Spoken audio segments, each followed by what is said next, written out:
চব্বিশের বন্যায় মুছাপুর রেগুলেটর নদীতে বিলীন হয়ে যাওয়ায় ফেনী নদীর অব্যাহত ভাঙনে তলিয়ে গেছে ফেনীর সোনাগাজীর বিস্তীর্ণ অঞ্চল। এতে শেষ সম্বল হারিয়েছে শত শত পরিবার। সোনাগাজী উপজেলার কাজিরহাট থেকে বিস্তারিত জানাতে যুক্ত হচ্ছেন প্রতিনিধি দিদারুল আলম। দিদার, কি অবস্থা সেখানে দেখতে পাচ্ছেন? আর এই যে এভাবে ভাঙনে তলিয়ে যাচ্ছে, প্রশাসন থেকে কোনো ব্যবস্থা নেওয়া হচ্ছে কিনা?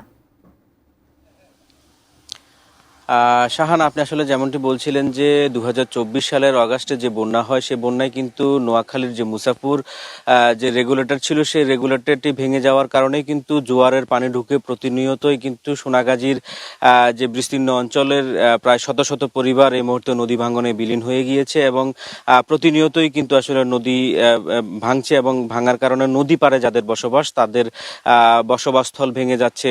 পাশাপাশি কৃষি জমি, শিক্ষা প্রতিষ্ঠান এবং মসজিদ সহ বেশ কিছু প্রতিষ্ঠান কিন্তু আসলে এখন বিলীন হয়ে গিয়েছে। আর প্রশাসন থেকে ব্যবস্থার বিষয়ে যেটি আসলে পানি উন্নয়ন বোর্ড কর্তৃপক্ষ আমাদেরকে জানিয়েছেন যে ছোট ফেনী নদী, সেই ছোট ফেনী নদীর যে বাঁধের যে অংশগুলো ভেঙেছে, সেখানে প্রায় 13 কিলোমিটারের জন্য